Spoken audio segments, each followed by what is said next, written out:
doing? You good? Cheers, friend. Cheers. We got an I know. air cheer. Definitely. Guess what, y'all? I'm back. Y'all know I always bring the people on the couch. We're here. I got a good person here, my friend. I'm gonna let her introduce herself to you guys. Yes, I am Jasmine. I go by Agent Jazzmine on all my social media. Yes, Period. but I've been knowing Brittney for a while, so I'm excited to be her special guest today. Okay, I'm excited too. I'm excited that you're here. Listen, y'all. Today has been, whew, it's been raining. It's been thunderstorming. It's been lightning. It's been doing everything. I thought Hurricane Katrina was outside, but we made it here. Ain't it right? We made it, and I know, yes, and I know each week I be telling y'all it's not a good day. It's not a good day, but today wasn't a good day. But guess what? Y'all cut my hair.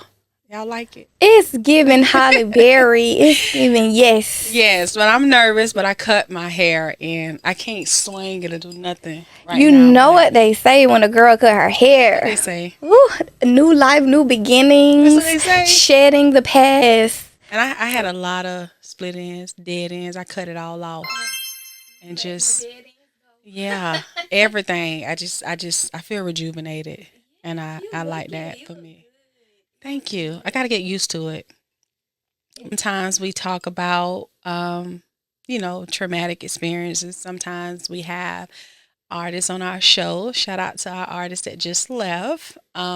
I always say drop one of the clues bombs. But today I brought Jazz on the show because, like she said, she's an agent and we want to discuss some things, or she wants to discuss some things in our community that we think that is educational. We think it should be, of course, a life teaching moment for our culture, our community. And I'm going to let her take over with that and shed some insight on that. Okay, so like I said, I'm Agent Jazzmine. I am a financial expert. My expertise is in retirement planning and life insurance. And life insurance and retirement planning can be a bit taboo. There's a lot of stigmas out there, misconceptions, and I really like to consider myself an educator.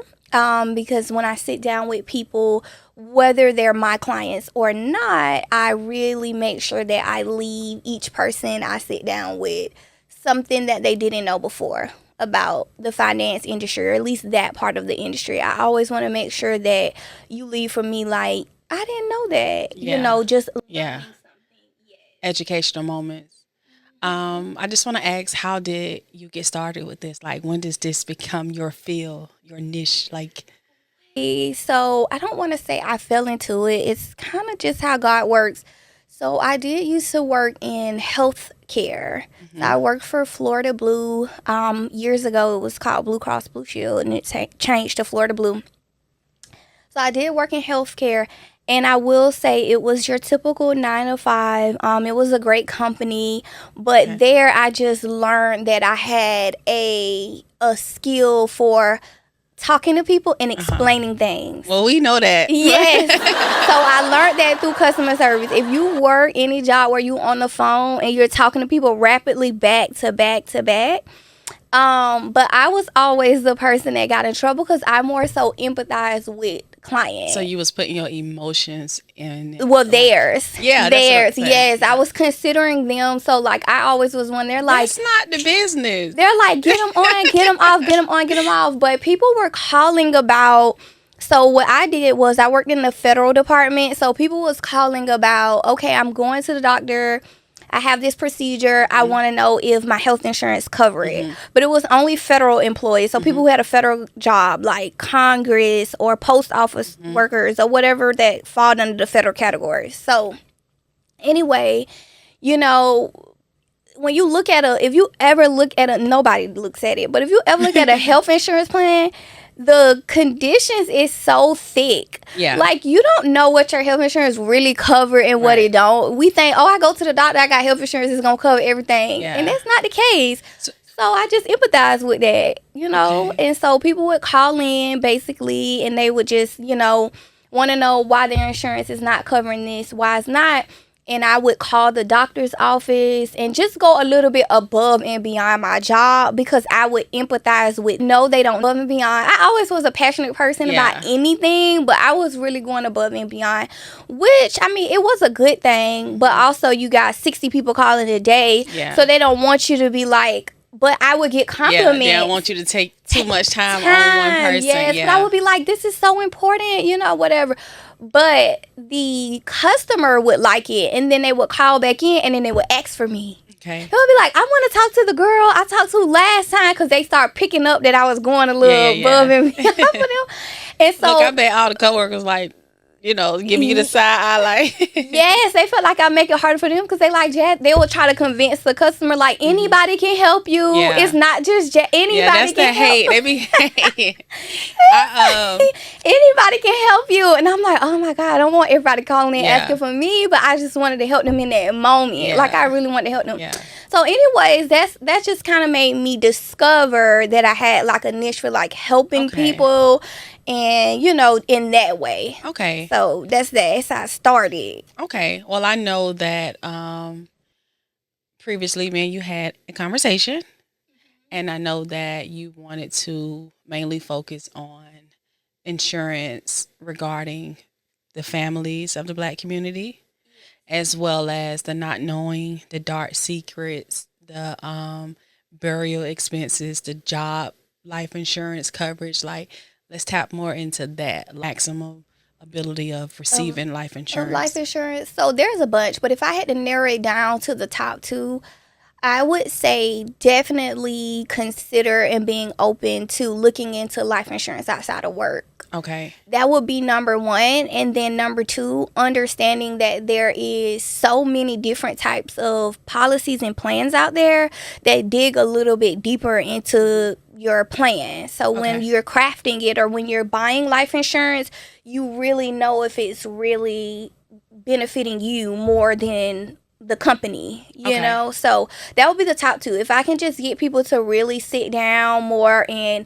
listen to agents. I guess my next question would be like for someone who's working in corporate, you know, like they think that their work policy covers everything, like, you know, and I just want you to touch bases on, I guess, the details of the start of work and the ending of work with life insurance policies. Okay, yeah, so just like anybody else, I mean, I've been there. When you work in corporate, you sign up for all your work benefits, your 401k, your health insurance, and typically a good company gives you free life insurance. So most people will be like, oh, I have life insurance because I have it at work. But one, we just want to pay attention to the fact that it's group life insurance, so the company owns that policy, not you. Now, yes, free insurance is good. It's great. Yeah, it's great. Don't ever deny it. Like, take it, you know, but understand what it means in most cases, literally 99% of the time, you still need one outside of work. And the reason why I say that is literally just there if you die while you're working for them to pay your beneficiary. That's it. But there is so many things that come with life insurance that can benefit you outside of that, but you're not going to get that with a group plan because that's just there to do that one thing only.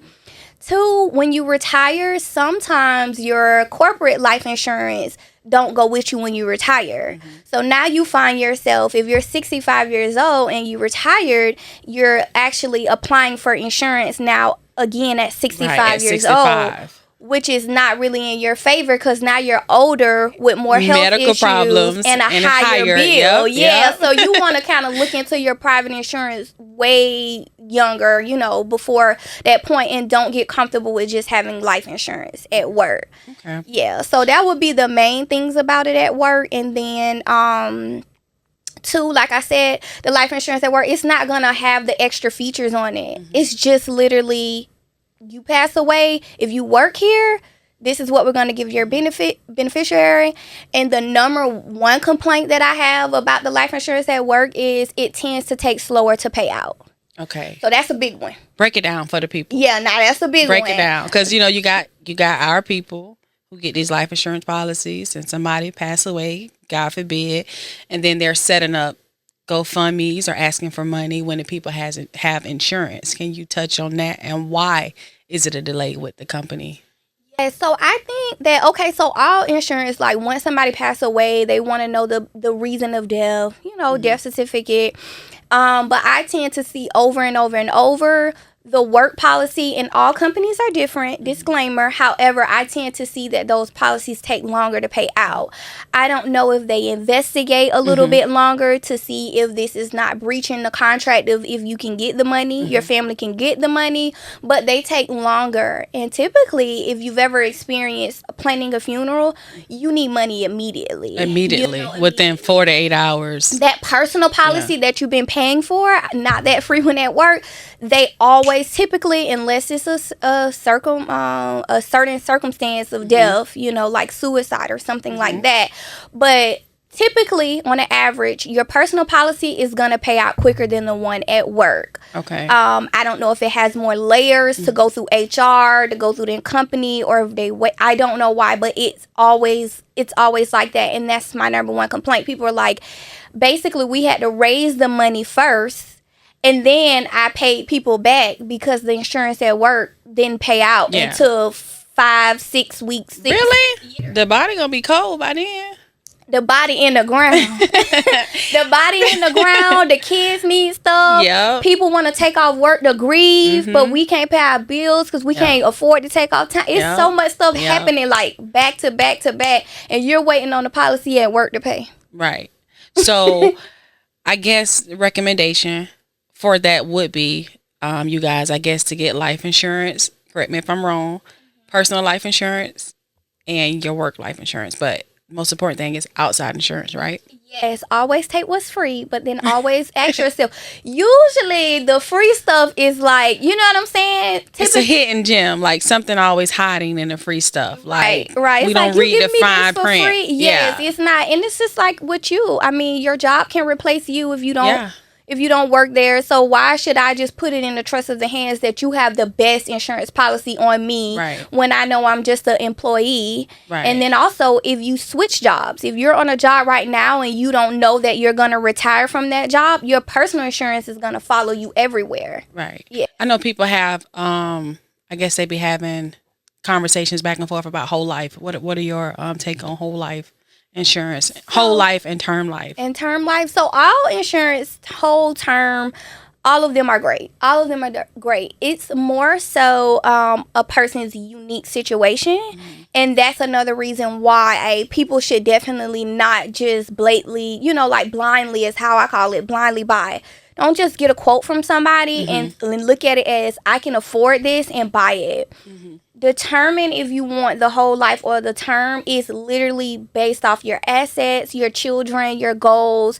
What do you want? Some people have kids, some people don't. Some people have a spouse, some people don't. Some people have a mortgage and some people don't. So a financial professional is going to base their recommendation based off what's going on in your life, and that is why it is important to actually have a conversation. We are so scared to have conversation with people, so it's like, have a conversation. I think that people are scared to have conversations about insurance and about, their insurance and stuff like that, because I guess the community feel as if I don't want to think about death. I don't want to think about passing away. I don't want to think about me leaving my kids. Like most people, how some stuff be out of sight, out of mind. I think that's how it is with insurance. I think if I don't deal with it, nothing's bad gonna happen to me. And I feel like that's how the people feel, because why is it that our community doesn't have full coverage insurance versus outside corporate 401k? Like what are we missing? Is it the educational piece? Is it the knowing that I'm going to leave here one day? Should I get myself in order? Like, you get what I'm saying? And I think that's where the break is in our culture. So it is definitely that. And it's also, I know for millennials, when I sit down with millennials. Wait, what we are? Gen Z or millennials? We millennials. Millennial is like what is Gen Z? Gen Z. Cause they say the Gen Z people moving back home with their mamas, and I ain't did that yet. Yeah, we not Gen Z. That's behind us. So millennials is like from age 28 to 42. Oh, we millenniums. If you a millennial. Okay. That's like right in that age group. Yes. Okay. So I just feel like millennials from age 28 to 42, you're just busy. you're so busy. This is the age that people are typically feel like now it's time to get my life together. Now it's time to cut your hair. Now it's time to get my life together. Yeah. Now it's time to get married. Get stable. So it's easy for that part of your planning to go to the back of your mind. Actually, most of my clients are 42 and up. Really? That shows you that we millennials do not plan. We're not thinking about that. And that is a part of the change that I want to be a part of. And anybody else in my industry will probably say, I get it all the time. They think I'm crazy for that. Yeah. They think I'm crazy because we are known to not be stable yet or not take our life serious yet. They're like, you're wasting your time. Yeah. And I always go against the grain. Of course. I'm a millennial. I can't leave us behind. Yeah. I'm a die on the hill. For the people, for the culture. I'm a die on the hill trying to convince us to do better earlier. Yeah. And as you should. And that's why you're here today, to lead them and guide them the right way. I don't know a lot of people my age who sit and talk about insurance, I talk about it, of course, me and you, we're mature for our age, so of course we know. But it's like people around me, they just want to go to block parties. They want to go buy the latest designer. They want to go on trips, but I don't even think they got insurance for this trip. For the trip or the kids. Right. You're like, wait a minute, you out of town, but you don't have no insurance. Yeah. So if something happens to you on the trip, Right. what happens to the kids and you and whoever's going to be affected by your loss? Right. Yes. Right. And I wanted you to come here, of course, to let's try to break that cycle, just give out information. Do both, by the way. I want you to turn up and have your affairs in order. Yes. And really, the earlier you start, the better. Especially for people now, it's really popular online. People are starting to wake up about cash building life insurance policies. There's life insurance policies with benefits while you're alive, like living benefits, not just, this is something when I die. No, there is policies that can, and it can benefit your children as well. Yes, and we want to transfer wealth. We are behind with transferring wealth. So we doing good. Yes, millennials doing good. We buying homes. We doing this. We got best, but when we go, there's nothing. There's nothing. It's not enough transferring. The gap to transferring the life you live and the lifestyle your kids is going to live is light years behind. Wow. Yeah, it's light years behind. Y'all know that song, $1 Million Baby? I've been saying that's my theme song this year. That's a movie too. I want y'all to have $1 million babies. Leave your babies $1 million. Have a baby by me, be a millionaire. We need $1 million babies. Yeah. Yes. And I think that's what we lack in our culture. I think that's what we lack, leaving, insurance policies or inheritance or, even the elders in the family, like, nobody talks about insurance, And if someone has insurance in the family, it's always one person. And why not have insurance on your whole body? Like you break your arm, get money. You break a leg, it's just so many added things and benefits going on. Like I say, even with the children setting up the college, like it's a lot of stuff insurance that our people don't know. No, they don't, and it's so many creative ways to do it. That could be a whole nother podcast, but that's why I encourage people to really talk to a professional because it's a lot of creative ways that you can do it, especially when it comes to coming together as a family. I promise. And the stigma that it's not affordable is not true. It's literally a policy out there that most people, if you are stable, you can afford it. So. I think most people just do the bare minimum just to say I got a policy. I think most people get the bare minimum, give me $10,000, give me $50,000. I think people really feel like they're not going to die. I think people live their life on the edge. I'm going to say what are we? The millennials. I really feel like, and we feel like, that happened on TV, but it's not going to happen to us. I'm doing good. I'm going to church. I'm paying my tithes. Nothing bad is going to happen to me because what have I done? And I don't think that they think about death. I don't think they think about tragedies or accidents or anything. And honestly, this is a whole nother podcast, but I don't think cars are fully covered with insurance. I think people just do the bare minimum just to get by, just to say, hey, I got this, And there's people out here with $1 million policy. I feel like it would be beneficial for everybody. I wish everybody can take a look or like be a fly on the wall to see the people that we deliver the check to. When you have to deliver a check, and you come up on a family that is broken, and the reasons behind why people die is an eye opener for you. We do walk around like we're invincible, but people literally drop dead every day. I hate to say it like that, but every day, from all type of things that's not even on your mind, like diseases, car accidents, went in for a headache, patient had cardiac arrest, and I'm talking about young people. So people definitely die every day. We need to know that if you don't know anything else, if you don't take anything else from my conversation, is that you are literally born to die.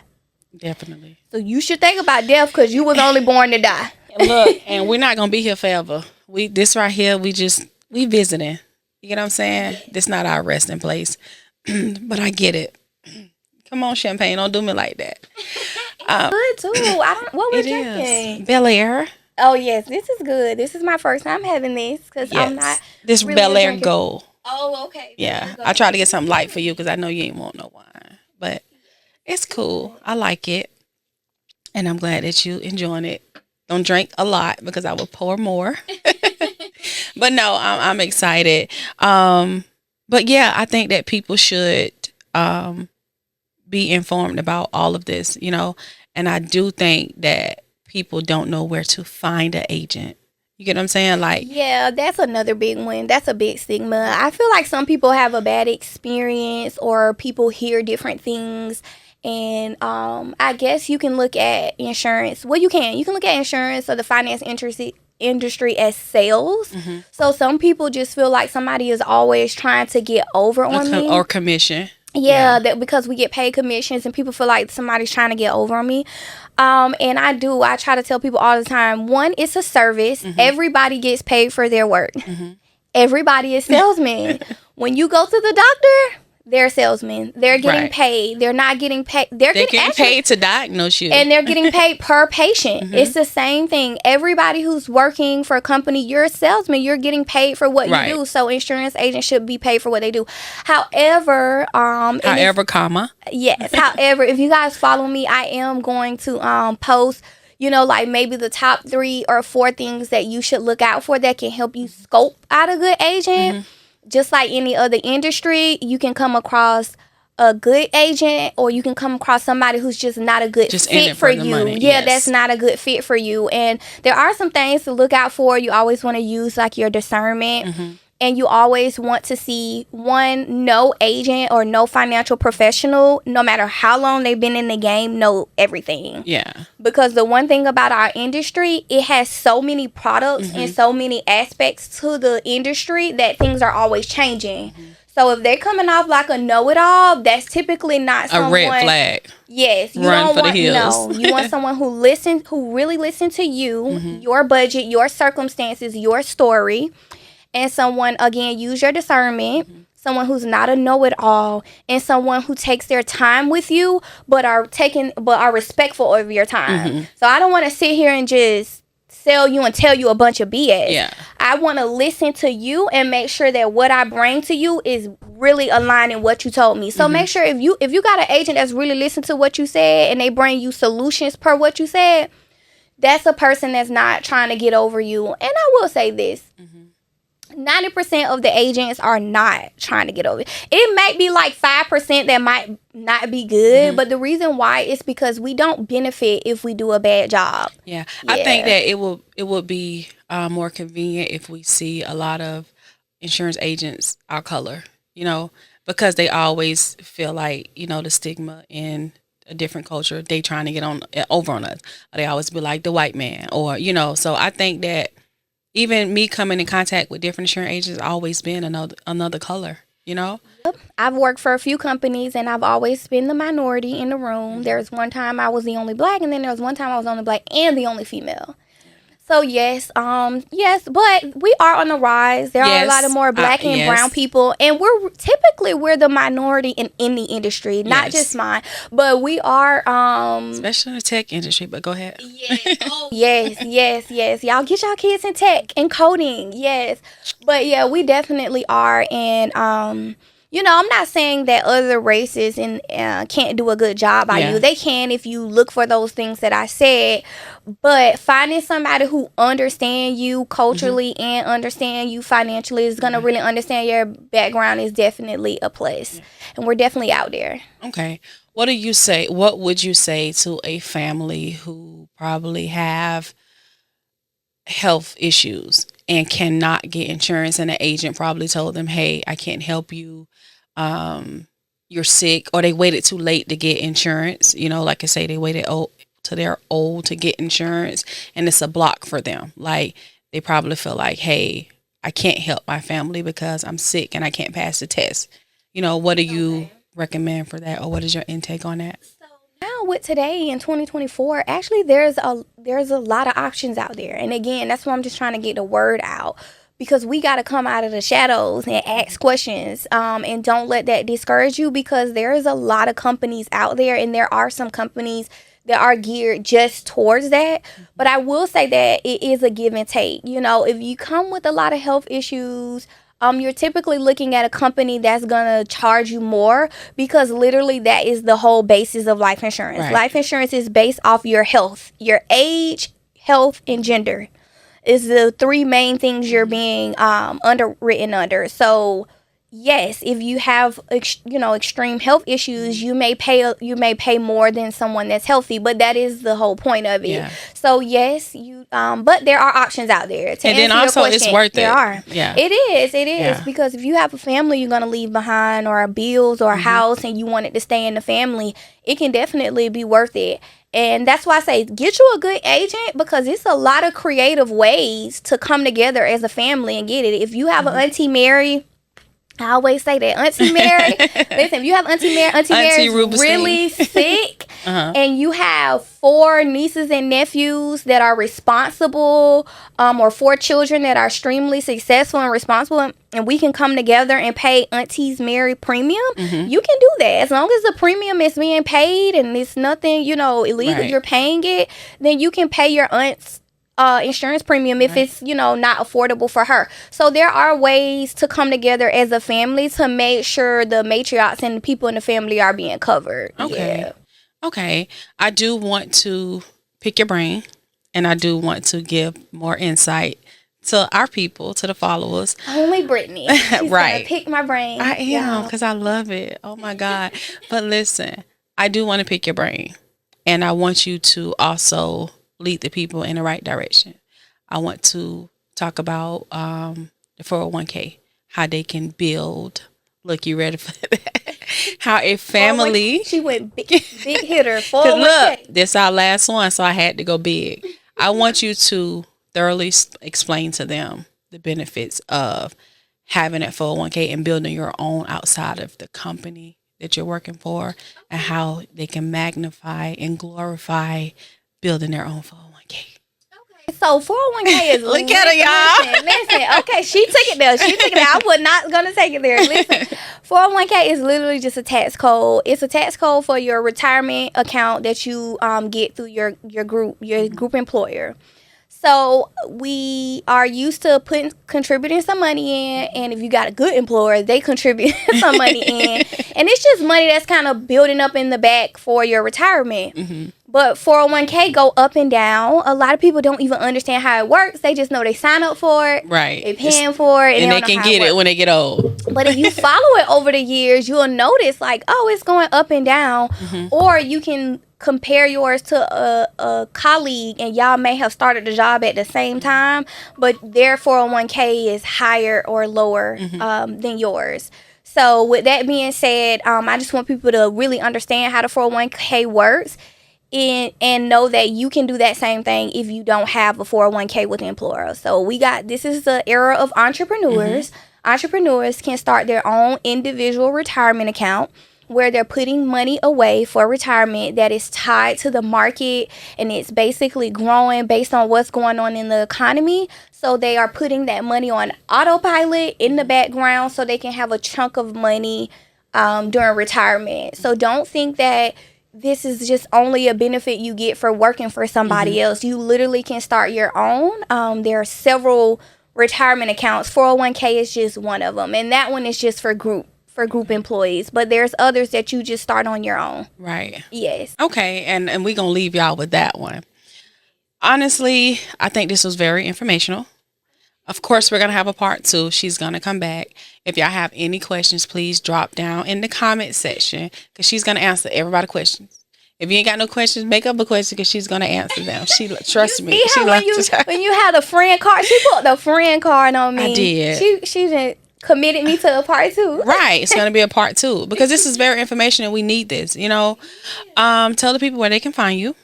Okay, so on Instagram, it's Agent Jazzmine.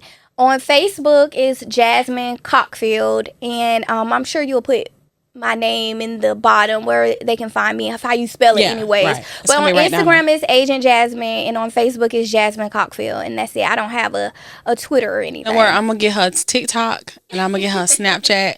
We need to bring our people together. We need to bring our community together. This not disregarding any other community, but I feel like we just need that push, that help, you know, for financial education and financial freedom. We got to stop picking up Dave Ramsey and pick up a Jasmine, you know. Nothing against Dave, I love him, but sometimes we have people in our own backyard who's here with us in our city, is giving out free information, and I hope that she do some type of class. I hope that she do some type of educational course. Will she get brochures? Like she need to go to a party and just airdrop everybody. Y'all listen. Yes, because I do. I will. I look forward to including our people in the conversation more. Okay. I do. We need to, because there's a lot of money out there, and there's a lot of things that we can do no matter what level you're at. Like, just find somebody who can meet you where you're at and advance your money. Yeah. And the more of this podcast is keep good friends around like this. That concludes our hour on Wine Hour, and we'll see you soon. Hope I'm not too close. Cheers. Cheers. Listen, that was great. It was. And